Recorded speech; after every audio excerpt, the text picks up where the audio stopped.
Hi hello అందరికీ welcome to అశ్వధారాధ్య vlogs. నా పేరు స్వర్ణ. అందరు ఎలా ఉన్నారు, బాగున్నారా? ఆమ్, ముందుగా మన వీడియో ఎవరైనా ఫస్ట్ టైం చూస్తుంటే మాత్రం ప్లీజ్ సబ్స్క్రైబ్ చేసుకోండి. ఇక వీడియోలోకి వెళ్తే మెంతి వాటర్ అయితే వేడి చేస్తున్నా. మెంతి వాటర్ నైటు ఒక గ్లాస్ వాటర్లో ఒక స్పూన్ మెంతులు వేసి నానబెడతా. ఈ వాటర్ తాగినప్పటి నుంచి మంచిగా అనిపిస్తుందని ఇక ఈ వాటర్నే పొద్దున్నే తాగుతున్నా. పొద్దున్నే టీ కాఫీ కాకుండా ఇట్లా ఒక వాటర్ ఏదైనా మెంతి వాటర్ అయినా జీరా వాటర్ అయినా లెమన్ వాటర్ అయినా తాగితే అది మన బాడీ మంచిగా అబ్జర్వ్ చేసుకుంటుందట. అదే పొద్దున్నే టీ కాఫీ తాగితే దాన్ని కూడా అబ్జర్వ్ చేసుకుంటుంది, కానీ అది ఈ గ్యాస్ అట్లా ప్రాబ్లమ్స్ ఉంటాయి. ఇట్లా తాగి ఒక 1 అవర్ గ్యాప్ ఇచ్చి టీ అయినా కాఫీ అయినా తాగితే మంచిగా ఉంటుందంట. ఇట్లా అలవాటు చేసుకుంటున్నా నేను కూడా. ఇక పాల ప్యాకెట్ అయితే వచ్చింది. పిల్లలు అయితే స్కూల్కి వెళ్ళిపోయిళ్ళు. వాళ్ళకి రాగి జావ చేసి అయితే ఇచ్చేసిన, వాళ్ళు వెళ్ళిపోయిళ్ళు స్కూల్కి. ఇంకా పాలు వేడి చేస్తున్నా. పాలు అవి తాగినాక టీ తాగాలి కదా, టీ అయితే పెడుతున్నా ఇక్కడ.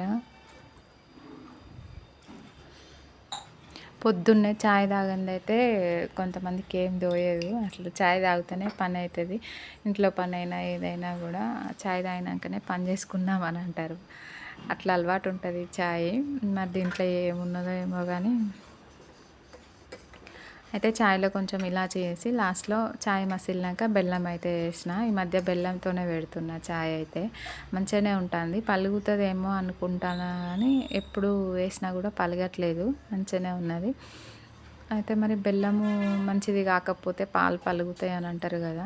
బెల్లం మంచిది అయితేనే పాలు పలుగుతాయి, మంచిది కాకపోతే పలగదని అంటారు. మరి అది నిజమో అబద్ధమో తెలియదు కానీ పాలు అయితే పలగట్లేదు. బెల్లంలో ఉప్పు ఉంటుంది, ఉప్పు ఉంటే పాలు పలుగుతాయి అని అంటారు కదా.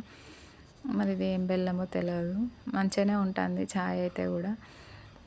ఇక మెంతులు ఇట్లా పడేయకుండా పొద్దున్నే మెంతి వాటర్ తాగుతాను కదా, అవి పడేయకుండా కొంచెం ఒక 2-3 రోజులు అట్లనే ఫ్రిడ్జ్లో పెట్టేసి టైం ఉన్నప్పుడు ఎప్పుడైనా, టైం అని కాదు పెట్టుకోబుద్ధి అయినప్పుడు ఇట్లా ఒక హెయిర్ ప్యాక్ అయితే వేసి పెట్టుకుంటాను. మెంతులతో పాటు కొంచెము వేపాకు, మందారాకు, మైదాకు, అదే గోరింటాకు ఉంటుంది కదా, వాటిని కలిపి మెత్తగా మిక్సీ పట్టేసి ఇంకా జుట్టుకైతే అప్లై చేసుకుంటున్నా. ఇది ఫస్టే చేస్తా, అంటే పని అంతా అయిపోయినాక చెయ్య. ఫస్ట్ ఈ జుట్టుకు ఏదైనా పెట్టుకోవాలనిపిస్తే ఇట్లా పెట్టుకొనేసి పని అయితే చేసుకుంటా. ఇటు జుట్టు పెట్టుకున్నది ఆరిపోతుంది, అటు పని కూడా అవుతుంది కదా. ఇట్లా మెత్తగా మిక్సీ పట్టుకొని జుట్టుకు అప్లై చేసుకోవడమే. ఇక పెసరపప్పు చారు చేద్దామని పప్పు అయితే నానబెట్టిన. అయితే పప్పు మనం ఎప్పుడైనా పప్పు చేసుకున్నప్పుడు ఒక 2-3 అవర్స్ అట్లా నానబెట్టుకుంటే దాంట్లో ఉన్న గ్యాస్ అనేది ఆ వాటర్లో రిలీజ్ చేస్తుందంట పప్పు. అప్పుడు ఆ వాటర్ తీసేసి మనం ఫ్రెష్ వాటర్ వేసుకొని పప్పు వండుకుంటే మంచి గ్యాస్ ప్రాబ్లం రాదట, మంచి డైజెషన్ కూడా ఉంటుందంట. ఇది విన్నప్పటి నుంచి నేను కూడా అట్లనే ట్రై చేస్తాను. అది బాగానే పనిచేసింది. అది వరకు డైరెక్ట్ ఇట్లా పప్పు కుక్కర్లో పెట్టి వంట చేసుకొని తింటే మాత్రం గ్యాస్ ఇట్లా నొప్పి లేసేది బాగా. అంత పొట్ట ఉబ్బరంగా అట్లా ఉండేది. ఇట్లా చేసినప్పటి నుంచి మంచిగానే డైజెషన్ అవుతుంది. పొట్ట కూడా ఉబ్బినట్టు అట్లా ఏమి ఉండలేదు. మీరు కూడా ఒకసారి ట్రై చేయండి. ఇంకా బియ్యం అయితే నానబెట్టేస్తాను. ఈ గ్యాస్ ప్రాబ్లం ఉన్నప్పటి నుంచి ఇట్లా రైస్ అయితే నానబెట్టుకొని పెట్టుకుంటాను. అంటే ఏదైనా కూర చేసినప్పుడు, ఏదైనా పప్పు చేసినప్పుడు దాంతో పాటుగా రైస్ కూడా కడిగి పెట్టుకొని ఇక పిల్లలు వచ్చే ముందు అయితే పెడుతున్నా. అట్లయితే గ్యాస్ సేవ్ అవుతుంది, అన్నం కూడా తొందరగా అవుతుంది కదా అనేసి కడిగి పెట్టేసిన. ఇక పప్పు అయితే ఉడికిపోయింది. పప్పులో ఇప్పుడు చింతపండు రసం అయితే పోసిన. ఈ పప్పు పెసరపప్పు కూడా ఎండాకాలం తింటే మంచిదంట, ఒంటికి చలువ చేస్తుందంట. ఈ పెసరపప్పే ఎండాకాలం వస్తే పెసరపప్పును బాగానే తినేది, అందుకే కావచ్చు అసలు దీంట్లో ఉన్న రీజన్ అయితే. ఇంకా పప్పులోకి అయితే కొంచెము కూరగాయలు ఏం లేవు, కూరగాయలు ఏమీ లేదు. కొంచెం ఆనియన్స్ను పచ్చిమిర్చి కొంచెం ఆయిల్లో ఫ్రై చేసేసిన. ఇట్లయితే తొందరగా అయిపోతుంది కదా, మళ్ళీ పప్పులో వేస్తే మసలడానికి చాలాసేపు పడుతుంది అనేసి ఇట్లయితే ఫ్రై చేసేసిన. ఇంకో పక్కన అయితే అన్నం కూడా వంచేసిన. అన్నం కూడా ఉడికిపోయింది.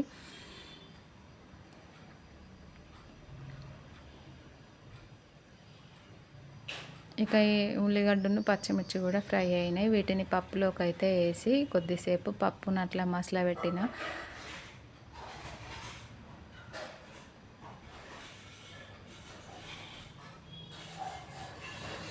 పప్పు మసులుతుంటే దాంట్లోకి కొంచెం కల్యమాకు,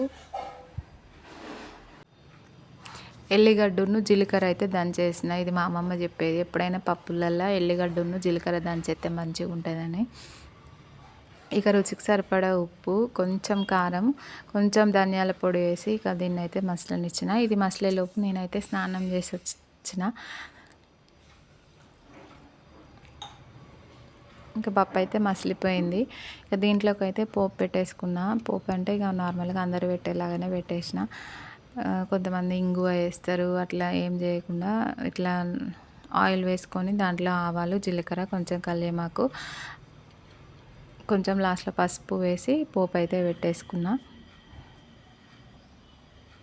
ఈ పోపు పెడతా అంటే మంచి వాసన వస్తుంది కదా, ఇల్లంతా స్మెల్ వస్తుంది. ఆ స్మెల్కే అన్నం తినబుద్ధి అయింది నాకైతే. ఇక పప్పుచారు అయింది, ప్లస్ అన్నం కూడా అయింది కాబట్టి ఇక నేను కూడా అన్నం తినేసిన కొంచెము.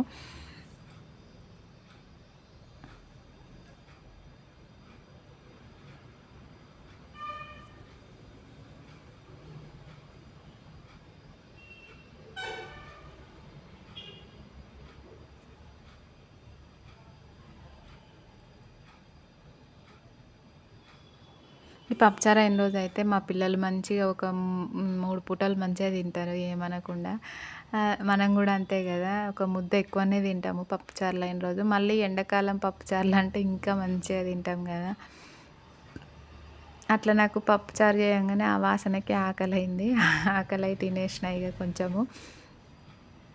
పప్పులో మామిడికాయ పచ్చడి వేసుకొని అయితే తినేసిన. ఇక తిన్నాక ఇన్ని చేసినాక, పప్పుచారు చేసినాక, ఇవన్నీ చేసినాక బోళ్ళు ఉండక తప్పుతుందా? సింక్ నిండా పడ్డాయి బోళ్ళు అయితే.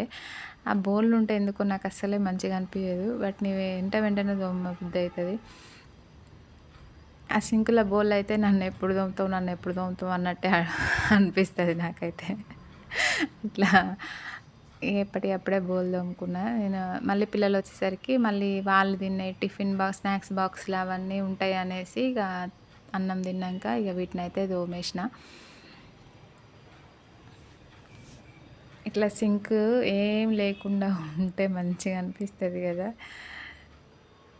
కానీ ఎప్పటికీ సింకులో కొన్ని బోళ్ళు ఉంటూనే ఉంటాయి, ఎప్పుడు తోమినా కూడా. వీడియో నచ్చితే మాత్రం ప్లీజ్ సబ్స్క్రైబ్ చేసుకోండి. Thank you for watching. Bye bye.